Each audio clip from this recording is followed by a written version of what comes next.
हमारी main character AB को date करने में प्रॉब्लम आती थी, पर उसका कलीग जिसका नाम था माइक, ये किसी भी लड़की को पा सकता था। एबी माइक के एक डॉक्टर को रिझाने के लिए हेल्प लेती है। प्रॉब्लम तब है जब माइक को एबी से प्यार हो जाता है। हेलो फ्रेंड्स, आज मैं आपको द अगली ट्रूथ, ये 2009 की एक romantic comedy Hollywood movie explain करने वाला हूँ। एक बहुत ही ब्यूटीफुल सी रोमांटिक स्टोरी है, तो अंत तक इस वीडियो को जरूर देखिएगा। बिना किसी देरी के एक्सप्लेनेशन स्टार्ट करते हैं। मूवी स्टार्ट होती है और हम हमारी मेन कैरेक्टर एबी को देखते हैं, जो एक टीवी शो की प्रोड्यूसर थी। उनके शो में न्यूज चलते थे और अलग अलग सेगमेंट्स को कवर करते थे। हमेशा वहां पर हर कोई बहुत ही ज्यादा टेंस रहता था। उनके शो के होस्ट लैरी और जॉर्जिया है। ये दोनों हस्बैंड वाइफ भी है और इस वजह से लैरी को प्रॉब्लम हो रही थी। वो बहुत सारे सालों में स्लोली अपनी वाइफ को हेट करने लग गया था। एबी उसे कहती है कि तुम्हें ये चीज प्रोफेशनल लोगों की तरह हैंडल करनी चाहिए। तुम थोड़े टाइम के लिए अपनी वाइफ को तो हैंडल कर ही सकते हो। ये एक ऐसा न्यूज चैनल था जहां पर टीआरपी नंबर्स ये बहुत इंपॉर्टेंट थे।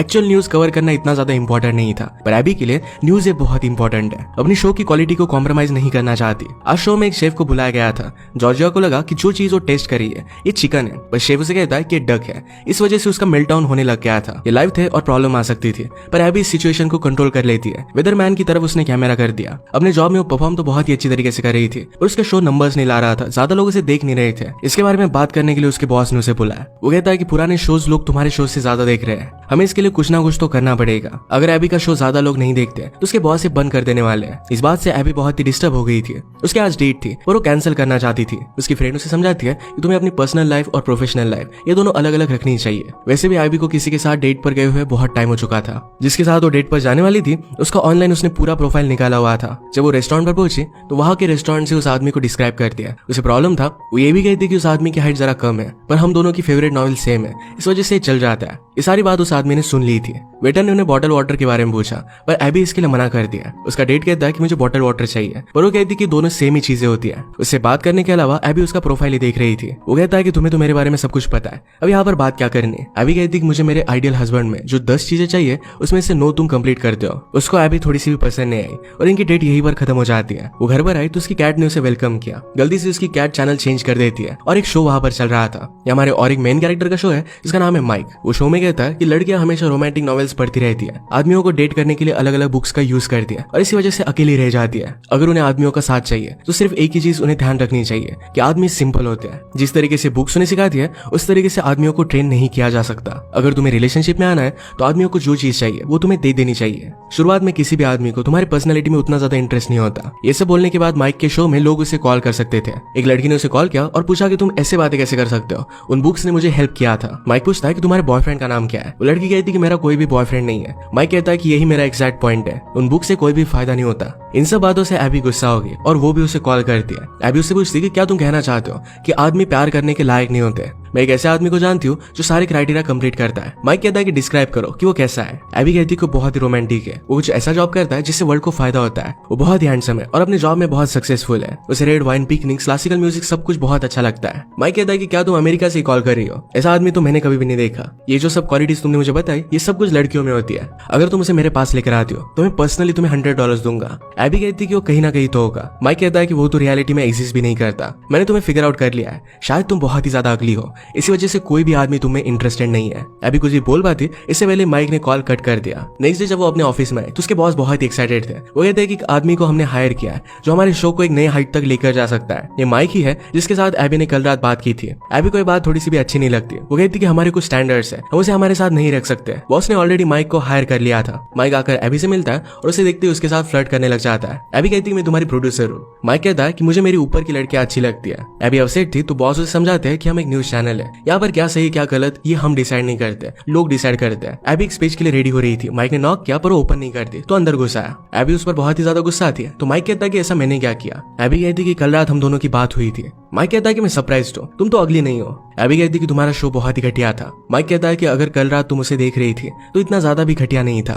एबी ने अपने होस्ट से कहा कि माइक से कुछ ऐसे सवाल पूछना जिसको आंसर ना कर पाए, उसकी पूरी धजिया उड़ा देना। माइक से पूछा जाता है कि कुछ लोगों को तुम्हारा शो पसंद नहीं है, उन्हें तुम क्या कहोगे। माइक कहता है कि ट्रूथ हमेशा अगली होता है। मैरिज को ही ले लो, हमेशा लोग सिर्फ सोशल प्रेशर में या फिर सेक्स के लिए मैरिज करते हैं, बाकी उनमें कोई भी केमिस्ट्री नहीं होती। जॉर्जिया से कहती कि तुम्हारा कहना गलत है, शायद किसी ने तुमसे प्यार नहीं किया, ये पर्सनल हो गया था। तो माइक कहता है कि तुम दोनों को देख लो, लो, अब तुम दोनों में कोई भी केमिस्ट्री नहीं है। कुछ सालों पहले लैरी अकेला होस्ट करता था तो वो बहुत ही मैनली था, सब लोगों को बहुत ही ज्यादा पसंद आता था। उस वक्त सिर्फ तुम यहाँ पर काम करती थी, पर जब से तुम्हारा उसके साथ अफेयर हुआ तुम्हारा प्रमोशन बहुत ही फास्ट हुआ। स्लोली शो में लोग तुम्हें पसंद करने लग गए, उससे भी ज्यादा तुम सक्सेसफुल हो गए। इस तरीके का अटैक एबी को अच्छा नहीं लगता तो शो बंद करने की कोशिश करती है, पर वहां पर बॉस भी था जो शो कंटिन्यू करने के लिए उन्हें ऑर्डर देते हैं। माइक उनके पास आकर कहता है कि तुम दोनों बहुत टाइम से इंटीमेट नहीं हुए, इसी वजह से सारी प्रॉब्लम हो रही है। तो जॉर्जिया से कहता है कि तुम्हें लैरी को आदमी बनने देना चाहिए। वही कि वही उसे किस करने के लिए कहता है। लैरी भी इन सब बातों से मोटिवेट हो गया था और वो लाइव किस करते हैं। आज के शो से एबी बहुत ही डिस्टर्ब हो गई थी, उसे लग रहा था कि शो बहुत ही बड़ा डिजास्टर था। उसके बॉस रेटिंग्स लेकर आए, बहुत सारे लोग इसमें इंटरेस्टेड थे। उसे कहते कि तुम्हें माइक को हैप्पी रखना ही पड़ेगा, उससे हमारा शो बहुत लंबा चल सकता है। माइक अपने सिस्टर और नेफ्यू के घर के सामने रहता था। सिस्टर का हस्बैंड नहीं है तो नेफ्यू का ख्याल रखने के लिए यहीं पर वो रहना चाहता है। आज माइक का नेफ्यू लड़कियों के बारे में उससे एडवाइस पूछने के लिए आया, पर माइक लड़कियों के मैसेज सुन रहा था। डर कर ये सब वो बंद कर देता है। वो कहता है कि तुमने मुझसे कहा था कि लड़कियों को इग्नोर कर दो तो तुम्हारे पास आ जाएगी, मैंने किया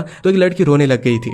माइक कहता है कि अब तुम बहुत छोटे हो, जब तुम बड़े हो जाओगे तब सारी एडवाइस तुम ले सकते हो। उसकी सिस्टर, उसका नेफ्यू और वो एक बहुत ही अच्छी फैमिली थे, एक दूसरे से वो बहुत प्यार करते थे। रात में अचानक से एबी की कैट खिड़की से बाहर चली जाती है और एक पेड़ पर वो चढ़ गई। वहां से इंजोर हो सकती है तो एबी उसे बचाने के लिए गई। वो कुछ भी कर पेड़ पर चढ़ गई और वहां से उसने अपने नेबर को देखा। यह अभी वहां पर आया था और ये हमारा और एक मेन कैरेक्टर है, इसका नाम है कोलिन। कोलिन उसे बहुत ही पसंद आता है। उसे देखते हुए एबी अचानक से पेड़ से नीचे गिर गई। वो हेल्प के लिए आवाज लगाती है तो कोलिन उसे देखने के लिए आ गया। उसे हेल्प मांगते मांगते एबी से एक्सीडेंटली उसका टॉवेल नीचे गिर गया। इस ऑकवर्ड से इनकाउंटर के बाद ये दोनों बात करने लग गए। एबी को जरा सी चोट आई थी तो कोलिन उसे हेल्प करता है। कोलिन एक ऑर्थोपेडिक डॉक्टर था, उसे अपना कार्ड देता है और कोई भी प्रॉब्लम आई तो कॉल करने के लिए कहता है। कैट देखकर उसने कहा कि मुझे कैट्स बहुत पसंद है। कोलिन के बारे में सारी चीजें एबी की लिस्ट में थी, उसे बहुत परफेक्ट लगता है। बाहर जाकर एक्साइटमेंट में वो डांस करने लगे, पर कैट कोलिन के पास ही थी। वो डोर खोलकर उसे देखता है और फिर से इन दोनों में बहुत ही ऑकवर्डनेस था। वो कोलिन के बारे में बहुत एक्साइटेड थे, अपने फ्रेंड को भी सब कुछ बातें बताती है। सेट पर माइक को देखकर उसकी सारी एक्साइटमेंट गुस्से में चेंज हो गई। वो कहती कि शो में कुछ भी उल्टा सीधा मत करना, एक नेशनल टेलीविजन है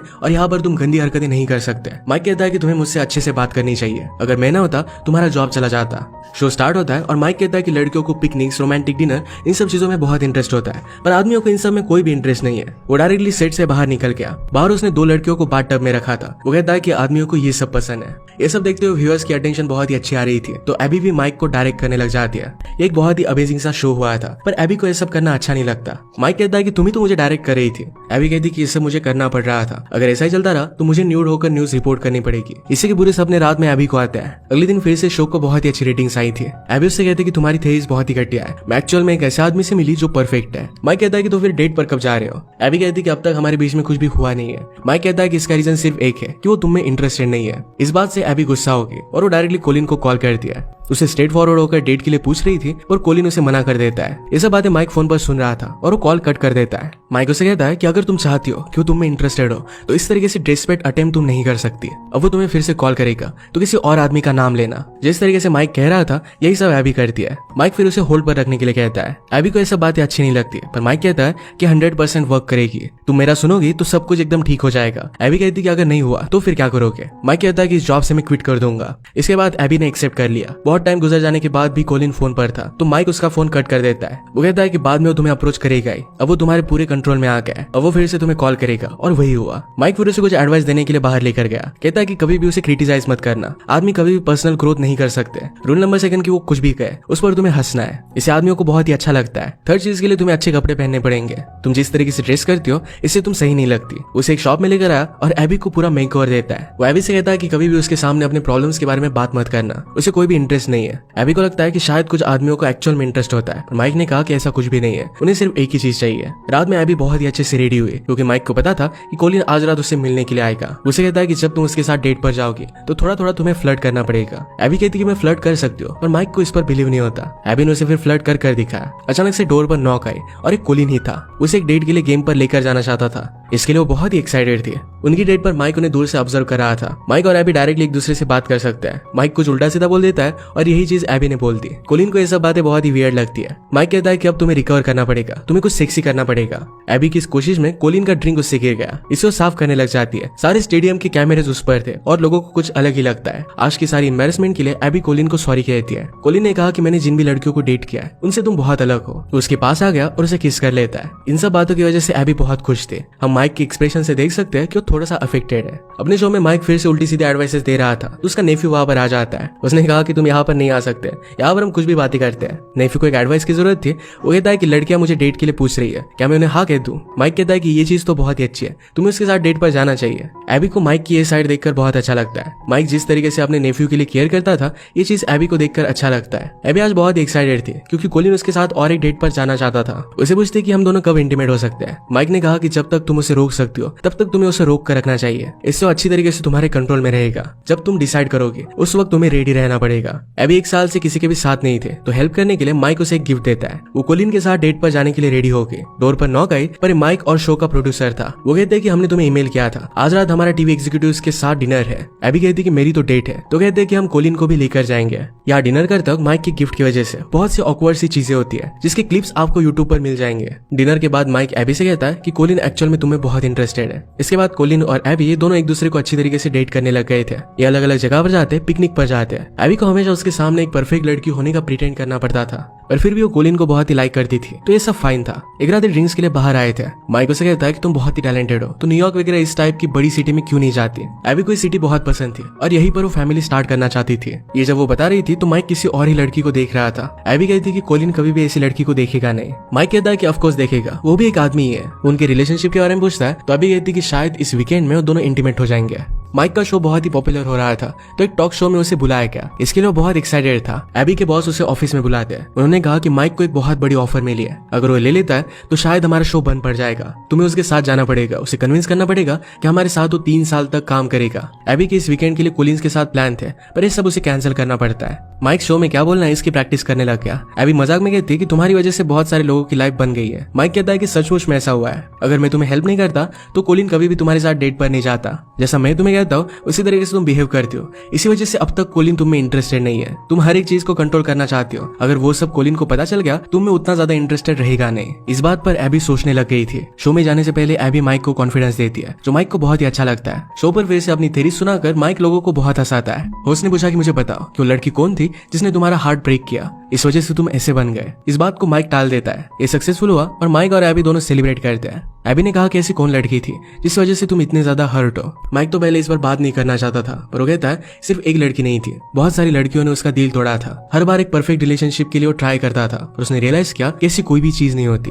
वहां पर डांस चलने लग गया तो माइक एबी को लेकर जाता है। एक बहुत ही अमेजिंग सा डांस करते हैं और इसमें एक दूसरे के करीब आ गए थे। ये ऑकवर्ड हो जाता तो वहीं पर वो डांस खत्म कर देते हैं। वो दोनों लिफ्ट में आए, इधर उधर की बात करने लग गए। जाते वक्त एक दूसरे को हक कर गाल पर किस करते हैं पर बाद में उन्होंने किस कर लिया। एक ही इस दोनों के लिए बहुत अमेजिंग था। एबी फिर से उसके पास जाना चाहती थी। डोर पर नॉक आई पर यहाँ पर कोलिन था। उसे देखकर वो बहुत ही सरप्राइज थी। कोलिन कहता है कि तुम्हें टाइम नहीं था तो मैं आ गया। ऑपोजिट तरफ माइक की भी सेम हालत थी। वो भी एबी के पास फिर से वापस आना चाहता था, उसके लिए बहुत सीरियस है। वो डोर पर नॉक करता है पर कोलिन ने खोला। कोलिन से ड्रिंक नीचे गिर गई थी और इसी वजह से वो शर्टलेस था। माइक कहता है कि मैं सिर्फ फ्लाइट के बारे में बताना चाहता था और वहां से जाने लग गया। एबी कहती कि मुझे उसने सरप्राइज दिया था। माइक कहता है कि तुम्हारे लिए तो मैं नहीं तो वो सही, तुम तो मुझसे अच्छा टीवी पर शो कर सकती हो। एबी कहती कि एलिवेटर में जो भी हुआ क्या इसके बाद मुझे कोलिन को घर भेज देना चाहिए। माइक कहता है कि तुमने उसके लिए इतनी मेहनत ली है, अब सब कुछ क्यों बर्बाद करना। एबी आकर कोलिन से पूछती है कि तुम मुझे लाइक क्यों करते हो। कोलिन ने कहा कि तुम स्मार्ट हो, तुम ब्यूटीफुल हो, बाकी लड़कियां हर एक सिचुएशन को कंट्रोल करना चाहती है, तुम वैसी नहीं हो। एबी कहती कि मैं एग्जैक्टली वैसी ही हूँ। तुम जो भी बात कर रहे थे इसमें मैंने बहुत सारी गलतियां निकाली थी, मैं हमेशा तुम्हारे सामने प्रिटेंड करती आ रही हूँ। इसके बाद कोलिन वहां से चला जाता है। एबी जब अपने ऑफिस में फिर से वापस आए तो उसके बॉस उस पर बहुत ज्यादा गुस्सा थे। वो कहते कि तूने माइक से ऐसी क्या बात की, क्यों हमारे ऑपोजिट चैनल में काम करने के लिए चला गया।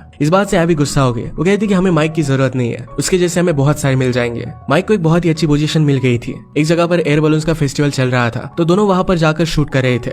माइक की जगह पर जिस आदमी को लाया गया था वो बहुत ही अजीब था। क्या बोलना है, क्या सही क्या गलत, ये सब बातें उसे समझती नहीं थी। एबी उसे वहां से निकालकर खुद शो करने लग जाती है। उसने कहा कि आज माइक होस्ट नहीं कर रहा क्योंकि मैन बहुत ही अनरिलायबल होते हैं, हमेशा अपने प्रोमिसेस को तोड़ देते हैं। जब भी वो किसी को डेट करते हैं तो कमिटमेंट से डर जाते हैं और वहां से भाग जाते हैं। ये सब माइक टीवी पर देख रहा था। अपना शो छोड़कर वो डायरेक्टली एबी के पास आ गया। एबी कहती कि अच्छा आदमी ढूंढना इम्पॉसिबल जॉब है। माइक डायरेक्टली उसे माइक छीन लेता है। उसने कहा कि लड़कियों को लगता है कि उन्हें प्यार चाहिए पर उन्हें सिर्फ एक चेकलिस्ट चाहिए। उनकी लिस्ट का हर एक क्राइटेरिया कंप्लीट करने वाला आदमी होने चाहिए। कोई कितना भी उनसे प्यार करे वो चेकलिस्ट कोई चूज करेगी। ये सब कुछ लाइव टीवी पर रिकॉर्ड हो रहा था। उन दोनों में वही के वही झगड़ा होने लग जाता है। एयर बलून पर भी इनकी रिकॉर्डिंग हो रही थी पर इन्हें पता नहीं था। एबी ने कहा कि अब हम दोनों में कोई भी चांस नहीं है। माइक ने कहा कि वैसे भी मेरा तुम्हारे साथ कोई भी चांस नहीं था। एबी कहती कि मुझे लगा था कि तुमसे देखा हुआ करते हो पर अंदर से एक अच्छे आदमी हो। तुम भी फाइनल मोमेंट पर डर गए। माइक कहता है कि ऑफकोर्स मैं डरा हुआ हूँ। तुम एक साइको हो पर फिर भी मैं तुमसे प्यार करता हूँ। एबी कहती कि मैं साइको नहीं हूँ। माइक कहता है कि मैंने अभी अभी तुम्हें प्रपोज किया पर फिर भी तुम साइको पर ही अड़ी हुई हो। एबी पूछती कि तुम मुझसे प्यार क्यों करते हो।